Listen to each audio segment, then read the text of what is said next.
الصلاۃ والسلام علیک یا رسول اللہ، الصلاۃ والسلام علیک یا حبیب اللہ، الصلاۃ والسلام علیک یا حبیب اللہ، الصلاۃ والسلام علیک یا نبی اللہ، الصلاۃ والسلام علیک یا نبی اللہ، صلی اللہ تعالی علیہ وسلم۔ صلی اللہ تعالی علیہ وسلم۔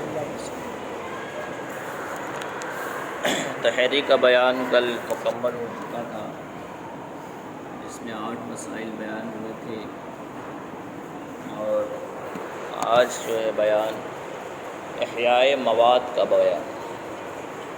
احیاء کا معنی ہوتا ہے زندہ کرنا، اور مواد کا معنی ہوتا ہے بنجر زمین۔ بنجر زمین جس کا کوئی مالک نہ ہو، اس پر کسی کا قبضہ نہ ہو، اس کو زندہ کرنے کے تعلق سے، اس کے اوپر حق جمانے کے تعلق سے یہ بیان ہے۔ حدیث میں کیا ارشاد فرمایا اس کے تعلق سے؟ حدیث نمبر 1 صحیح بخاری میں حضرت عائشہ رضی اللہ تعالی عنہا سے مروی ہے کہ رسول اللہ صلی اللہ تعالی علیہ وسلم نے ارشاد فرمایا، جس نے اس زمین کو آباد کیا جو کسی کی ملک نہ ہو تو وہی حقدار ہے۔ زمین بنجر ہو، اس کا کوئی مالک نہ ہو، تو جس نے آباد کیا وہ زمین اس کی ہے، وہ اس کا حقدار ہے۔ عروہ کہتے ہیں کہ حضرت عمر رضی اللہ تعالیٰ عنہ نے اپنی خلافت میں یہی فیصلہ کیا تھا۔ حضرت عروہ کہتے ہیں کہ حضرت فاروق اعظم نے اپنے خلافت کے زمانے میں یہی فیصلہ کیا تھا کہ جو بنجر زمین کو آباد کرے گا وہ زمین اس کی ہو، وہ اس کا مالک ہوگا۔ لہذا پتہ چلا کہ وہ زمین جس کا کوئی مالک نہ ہو، ابھی آپ آگے سنیں گے کہ وہ کب کیسے ہوگا، تو مواد کو سمجھ لیجئے کہ مواد کسے کہتے ہیں؟ بنجر زمین کو، اور وہ زمین کا کوئی مالک نہ ہو، اور وہ زمین جو ہے آبادی سے باہر ہو، شہر میں نہ ہو، شہر سے باہر ہو۔ حدیث نمبر 2 ابو داؤد نے حضرت سمرہ رضی اللہ تعالی عنہ سے روایت کی، رسول اللہ صلی اللہ تعالی علیہ وسلم نے ارشاد فرمایا، جس نے زمین پر دیوار بنا لی یعنی احاطہ کر لیا وہ اسی کی ہے۔ بنجر زمین جس کا کوئی مالک نہیں، اور وہاں پہ یہ شخص آباد ہونا چاہتا ہے، تو اس زمین پر اگر جو دیوار بنا لی ہے یا کسی ذریعے سے اسے گراؤنڈ کر لیا ہے، احاطہ کر لیا ہے، تو وہ زمین اسی کی ہے، وہ اس پہ رہ سکتا ہے۔ حقیقت میں زمین تو اللہ کی ہے، اللہ ہے مالک الملک، اللہ ساری زمین کا مالک ہے۔ تو یہ تو دنیاوی اعتبار سے لوگ نے قبضہ کر لیا تو ان کی ہو گئی، ورنہ ایک ٹکڑا بھی ہمارا نہیں، ایک ٹکڑا۔ یہ تو ایک صوفیانہ بات ہے، مطلب صوفیوں کی بات ہے کہ جو اہل طریقت ہوتے ہیں ان کے لیے دنیا کی کوئی چیز کی کوئی قدر قیمت نہیں ہے، بس وہ یہی سوچ میں فکر میں رہتے ہیں کہ مرنے کے بعد کیا ہوگا، اسی کی تیاری کرو، دنیا میں نہیں جنت میں گھر بنانے کی وہ کوشش کرتے رہتے ہیں۔ تو بہرحال یہ ایک وقتی طور پر ہوتا ہے، دنیاوی اعتبار سے ہوتا ہے قبضہ کرنا اور اس کا مالک ہونا۔ تو جس نے احاطہ کر لیا یا دیوار وغیرہ بنا لی، باڑ بنا لیا، تو وہ زمین اس کی مانی جائے گی۔ اب ایسا نہیں کہ بغل والے کی زمین خالی پڑی ہے تو اسی کے اوپر قبضہ کر لے، تو دیوار بنانے سے وہ اس کی نہیں ہو جائے گی۔ یہ زمین کون سی؟ بنجر زمین جس کا کوئی مالک نہ ہو اور آبادی سے باہر ہو۔ حدیث نمبر 3 ابو داؤد نے حضرت ابن عمر رضی اللہ تعالی عنہما سے روایت کی کہ رسول اللہ صلی اللہ تعالی علیہ وسلم نے زبیر رضی اللہ تعالیٰ عنہ کو جاگیر دی، جاگیر مطلب زمین دی حضور نے، کیونکہ حضور مالک ہیں، اللہ نے آپ کو زمین و آسمان کا مالک بنا دیا ہے۔ تو حضور نے حضرت زبیر کو جاگیر دی۔ کتنی جاگیر دی؟ فرمایا جہاں تک ان کا گھوڑا دوڑ کر جائے، جہاں تک گھوڑا دوڑ کر جائے اور تھک کر رک جائے وہاں تک۔ اور اس کے بعد گھوڑا تو دوڑ کر گیا، اور جب کھڑا ہو گیا تو حضرت زبیر نے اپنا کوڑا پھینکا وہاں سے، تو جہاں گھوڑا رکا تھا وہاں سے لے کر کے جہاں تک کوڑا گیا، چابک ان کا گیا، وہاں تک حضور نے ان کو زمین عطا فرمائی، اتنی زمین ان کو عطا فرمائی۔ تو حضرت زبیر کا گھوڑا دوڑایا گیا، اور جب وہ کھڑا ہو گیا تو انہوں نے اپنا کوڑا پھینکا۔ حضور صلی اللہ علیہ وسلم نے فرمایا جہاں ان کا کوڑا گرا ہے وہاں تک جاگیر میں دے دو، وہاں تک ان کو کیا ہے، جاگیر میں دے دو۔ پہلے کے لوگ کیا کرتے تھے، جاگیر میں زمین دیتے تھے، بادشاہ لوگ بھی جاگیر میں زمین دیتے تھے، گاؤں دیتے تھے کہ اتنے گاؤں تمہاری جاگیر میں، ٹھیک ہے، تو وہ جاگیر میں ہوتے، تو مطلب یہ کہ ان کو اس کا مالک بنا دیا جاتا تھا۔ تو بہرحال حضور نے زمین و عطا فرمائی، پتہ چلا کہ جسے عطا فرمائی وہ زمین کا حقدار ہو گیا۔ حدیث نمبر 4، ترمذی نے وائل رضی اللہ تعالیٰ عنہ سے روایت کی، رسول اللہ صلی اللہ علیہ وسلم نے ان کو حضر موت میں زمین جاگیر دی۔ حضرت وائل رضی اللہ تعالیٰ عنہ کو حضور نے حضر موت میں جاگیر دی، اور معاویہ کو ان کے ساتھ بھیجا کہ ان کو دے آئیں۔ حضر موت جو ہے یمن کے اندر مشرق کے علاقے میں ایک شہر کا نام ہے، اس کا نام ہی حضر موت ہے، حضر موت اس جگہ کا نام ہے، اس شہر کا نام ہے۔ تو حضور نے وہاں کی زمین جاگیر میں عطا فرمائی حضرت وائل کو، اور حضرت معاویہ کو ان کے ساتھ بھیجا کہ وہ دے کر کے آئیں، اس کا لکھن پڑھا جو بھی ہوگا وہ کرا کے آئیں کہ اتنی سے اتنی زمین یہ حضرت وائل کی ہے۔ تو پتہ چلا کہ اس سے بھی جو زمین عطا فرما دی حضور نے، جسے عطا فرمائی وہ اس کی ہو گئی، وہ اس کا مالک ہو گیا، اس پہ تصرف کر سکتا ہے۔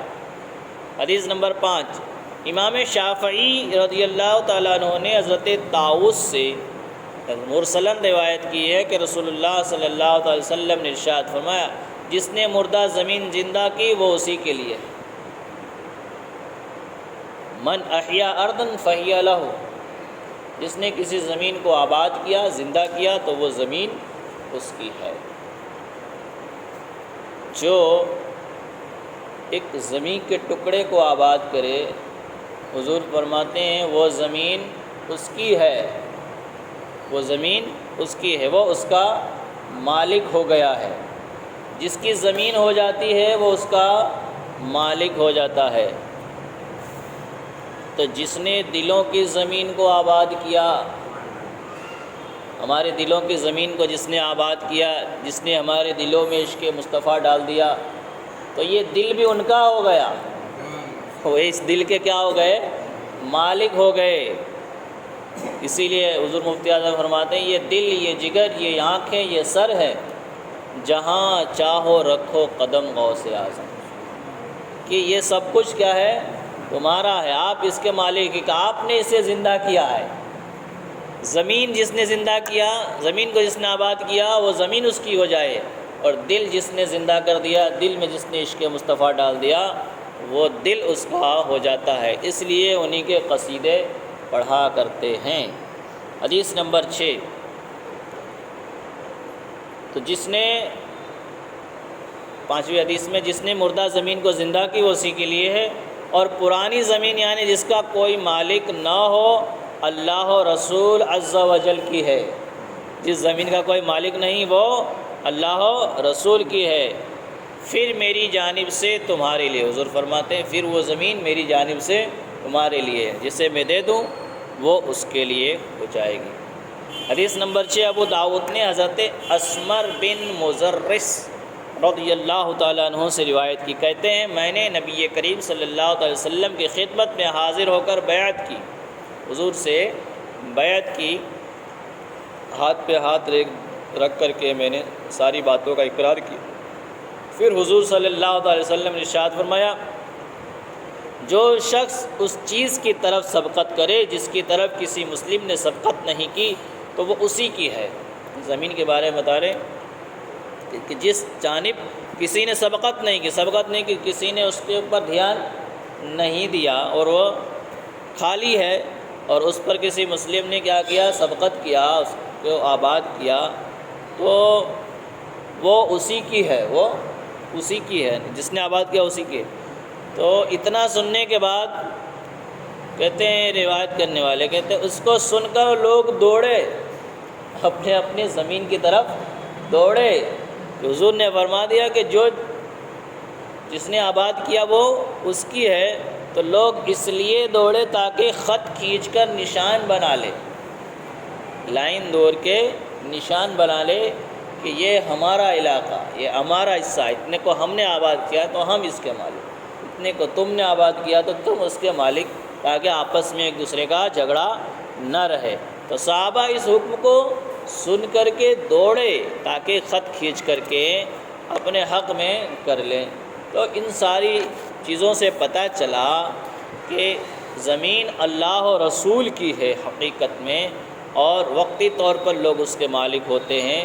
تو جو مالک ہو گیا جس زمین کا، اس کے اوپر کسی اور کا قبضہ نہیں ہو سکتا، لیکن جس کا کوئی مالک نہیں ہے، بنجر زمین ہے، اس زمین پہ اگر کوئی آباد ہو جائے، اس پر زمین پہ کوئی آباد ہو جائے تو وہ زمین اس کی ہے، وہ حق رکھتا ہے کہ اس زمین پہ آباد ہو جائے اور اس کو اپنے قبضے میں لے لے۔ تو یہ 6 حدیث اس کے تعلق سے بیان ہوئی۔ اب مسائل سن لیجئے۔ مواد اس زمین کو کہتے ہیں جو آبادی سے فاصلے پر ہو، آبادی سے جہاں لوگ رہتے ہیں وہاں سے کچھ فاصلے پر ہو، اور وہ نہ کسی کی ملک ہو نہ کسی کی حق خاص ہو، اور وہ کوئی اس کا مالک بھی نہ ہو اس زمین کا، اور نہ ہی اس پر کسی کا خاص حق ہو، اس زمین پر کسی کا خاص حق نہ ہو۔ اندرون آبادی افتادہ زمین کو مواد نہیں کہا جائے گا۔ شہر کے اندر جو زمین پڑی ہوئی ہے، جیسے کہ یہاں شہروں میں کہیں گے نا اوپن پلاٹ، خالی زمین ہوتی ہے، تو وہ زمین نگر پالیکا کے ماتحت ہوتی ہے، اس کو کوئی آباد نہیں کر سکتا، یعنی اس کے اوپر کوئی گھر نہیں بنا سکتا۔ وہ اوپن پلاٹ ہے تو وہ اوپن پلاٹ ہی رہے گا، اس کے اوپر کوئی قبضہ نہیں کر سکتا۔ تو اس کے اوپر دوسری چیزیں بنائی جاتی ہیں، بچوں کے کھیلنے کے لیے گارڈن بنایا جاتا ہے، یا اس کے علاوہ کسی کام کاج کے لیے اسے بنایا جاتا ہے۔ تو یہ کیا ہے؟ شہر کے اندر اس پہ خاص حق ہے، اس پہ کیا ہے؟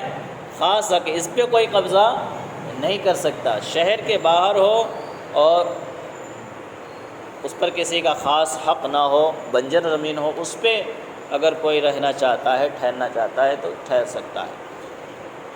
تو زمین کے اندر شہر کے اندر جو پڑی ہوئی زمین ہے اس کو مواد نہیں کہا جائے گا، یعنی اس کو بنجر نہیں کہا جائے گا۔ اور شہر سے باہر کی وہ زمین جس میں لوگوں کے جانور چرتے ہیں یا اس میں سے جلانے کے لیے لکڑیاں کاٹ کر لاتے ہیں، یہ مواد نہیں ہے۔ جہاں پر جانور چرتے، اب جانور تو ایک جگہ چرتے نہیں، شہر کے کنارے کنارے، جنگل کے کنارے کنارے بھی چرتے ہیں، تو یہ کیا ہے؟ اور جہاں سے لکڑیاں کاٹ کر لاتے ہیں، یہ بھی کیا ہے؟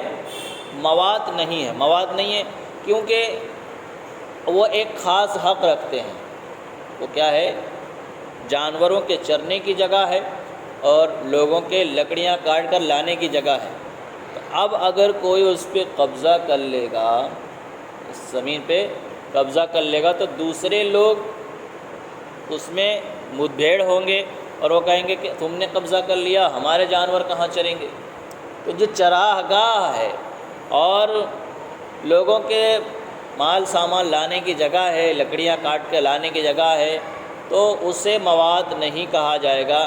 اسی طرح جس زمین میں نمک پیدا ہوتا ہے وہ بھی مواد نہیں، مواد نہیں کا مطلب اس پہ کوئی قبضہ نہیں جما سکتا، یعنی مواد وہی کہلائے گا جو منتفع بہا نہ ہو، یعنی مواد اسی زمین کو، بنجر زمین اسی کو کہیں گے جس سے فائدہ نہ اٹھایا جاتا ہو، تو چراگاہ سے فائدہ اٹھایا جاتا ہے، لکڑی کاٹنے کی جگہ سے فائدہ اٹھایا جاتا ہے، نمک جہاں پیدا ہوتا ہے اس زمین سے فائدہ اٹھایا جاتا ہے، تو وہاں پر کوئی قبضہ نہیں کر سکتا۔ ٹھیک ہے، فاصلے سے مراد کیا ہے؟ شہر کے باہر تو کتنی دور ہونا چاہیے؟ 10-20 کلومیٹر باہر تو دوسرا گاؤں آ جائے گا، تو کتنی دور باہر کا ہونا چاہیے؟ تو فاصلے سے مراد یہ ہے کہ آبادی کے کنارے سے کوئی شخص جس کی آواز بلند ہو زور سے چلائے تو وہاں تک آواز نہ پہنچے۔ ایک دم کنارے پہ ٹھہر کے زور سے چلائے تو وہاں تک جس کی آواز نہ پہنچے وہ فاصلے پہ کہلائے گی، اور جو اس کے اندر ہوگی وہ فاصلے پر نہیں کہلائے گی۔ بلکہ یہ دیکھا جائے گا تو وہاں تک آواز نہ پہنچے۔ نزدیک اور دور کا لحاظ اسی بنا پر ہے، نزدیک اور دور اسی کے اعتبار سے سمجھا جائے گا۔ نزدیک والی زمین میں عموماً منتفع بہا ہوتی ہے، جو قریب کی زمین ہوتی ہے اکثر لوگ اس سے فائدہ اٹھاتے ہیں۔ کوئی اپنا کوڑا کرکٹ ڈالتا ہے وہاں پر، کوئی اپنے جانور کو باندھتا ہے، کوئی چرانے کے لیے جاتا ہے، کوئی اس کے علاوہ کوئی اپنا ساز و سامان رکھتا ہے، تو یہ منتفع بہا ہوئی، یعنی جس سے فائدہ اٹھایا جاتا ہے وہ زمین ہوئی۔ اور مواد کسے کہتے ہیں؟ وہ زمین جس سے فائدہ نہیں اٹھایا جا رہا ہو، بعد میں اٹھایا جا سکتا ہے جب وہ آباد ہو جائے گا تب تو اس سے فائدہ اٹھائے گا، ورنہ ظاہر روایہ یہی کہ نزدیک و دور کا لحاظ نہیں ہے، بلکہ دیکھا جائے گا منتفع بہا ہے یا نہیں۔ یہ تو ایک دور اور نزدیک کے اعتبار سے بتایا، ورنہ حقیقت میں تو یہ ہے کہ دور اور نزدیک نہیں دیکھا جائے گا، بلکہ یہ دیکھا جائے گا کہ اس سے کوئی فائدہ اٹھا رہا ہے یا نہیں۔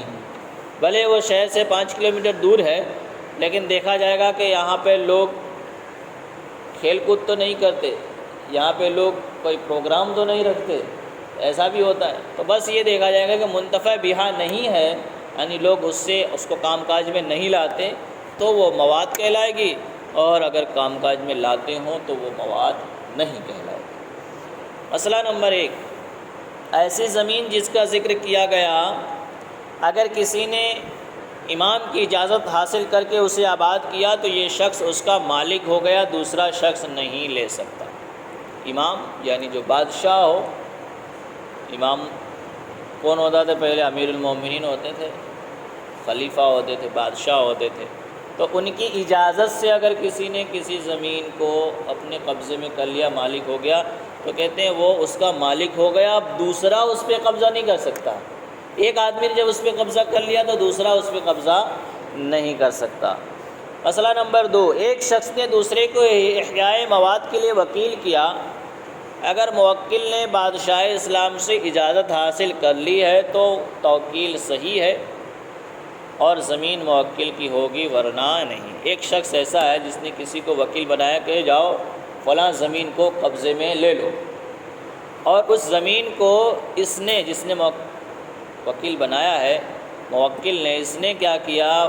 بادشاہ اسلام سے اجازت لے کر کے اس کا دستاویز تیار کر لیا کہ اس کا مالک ہو گیا ہے، تب کسی کو وکیل بنا کر بھیجا کہ فلاں جگہ کو جاؤ اور اسے آباد کرو، تو کہتے ہیں وہ اس کی ہو جائے گی کب؟ جب بادشاہ نے اجازت دے دی ہوگی تب، ورنہ وہ اس کی نہیں ہوگی اور وکیل بنانا صحیح نہیں ہوگا۔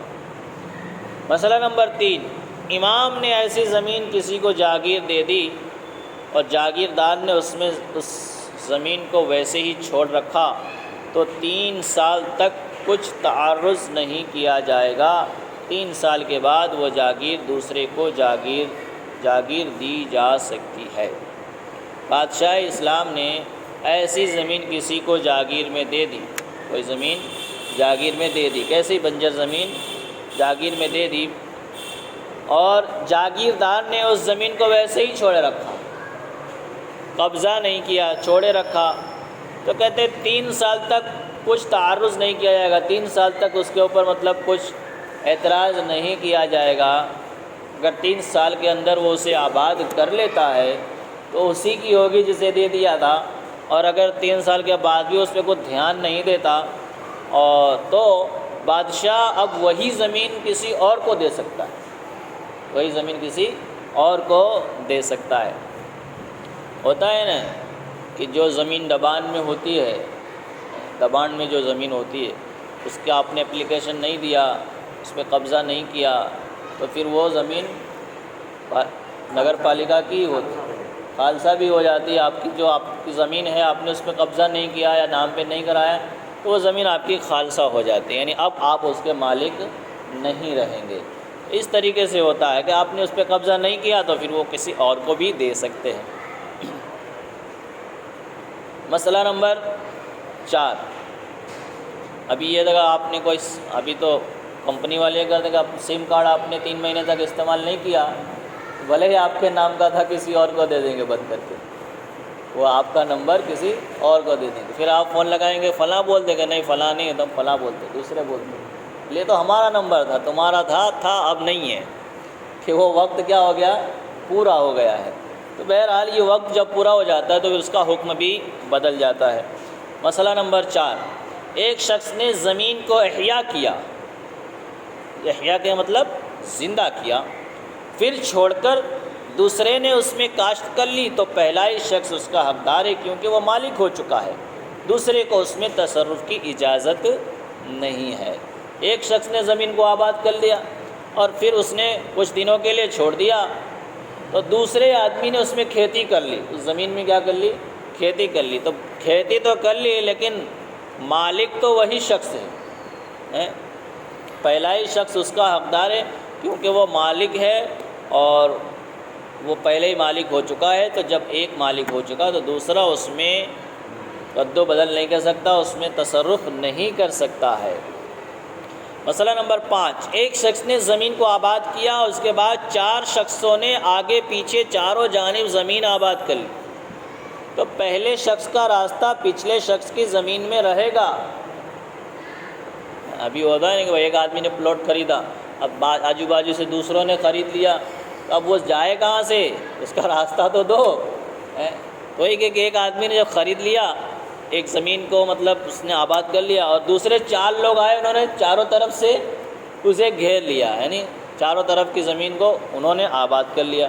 اب جو بیچ میں پھنسا ہے پنجرے میں، جس کو پنجرے سے نکلنے کا راستہ بھی تو چاہیے، تو کہتے ہیں پہلے شخص کا راستہ پچھلے شخص کی زمین میں رہے گا، ان لوگوں کی زمین میں سے اس کا راستہ رہے گا نکلنے کے لیے۔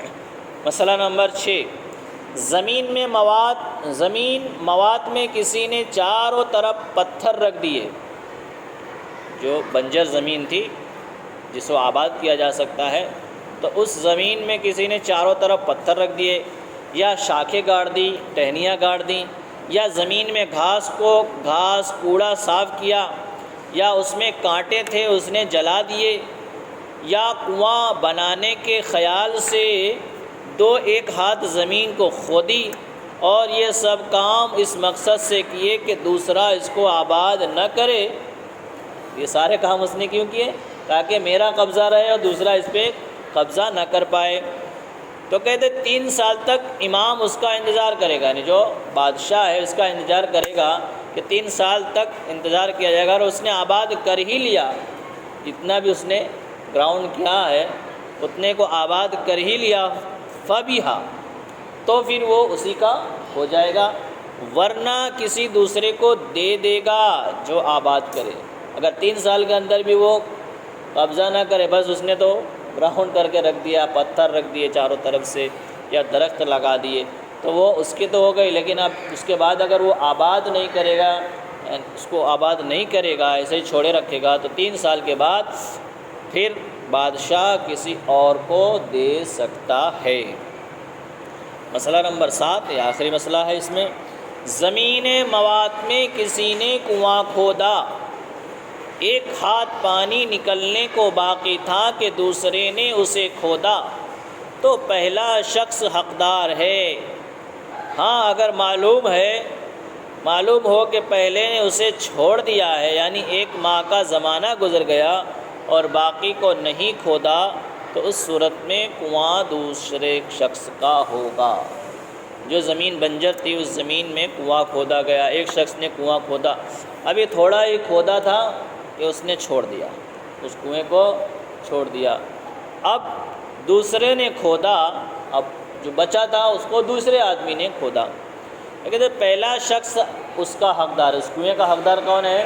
پہلا شخص، کیونکہ پہلے تو اس نے کھودا تھا، اور اگر معلوم ہو کہ پہلے نے اسے چھوڑی، اگر یہ معلوم ہو کہ پہلے والے نے کھود کے چھوڑ دیا تھا، اب اس کا ارادہ اس کو لینے کا نہیں تھا یا کنواں بنانے کا نہیں تھا، اس اعتبار سے چھوڑ کر چلا گیا، اور اس کے بعد دوسرے نے اسے کھود کر کے آباد کیا اور 1 مہینے کا وقت بھی گزر چکا تھا، تو کہتے ہیں اب دوسرے والا شخص اس کنویں کا مالک ہوگا، کیونکہ پہلے والے نے کھود کے چھوڑ دیا تھا، اس کو آباد نہیں کرنا چاہتا تھا، اب دوسرے نے محنت کر کے اس میں کوشش کر کے اس کنویں کو بنایا، تو اب اس زمین کا حقدار اور اس کنویں کا حقدار وہ دوسرا شخص ہوگا، وہ اس کا مالک ہوگا۔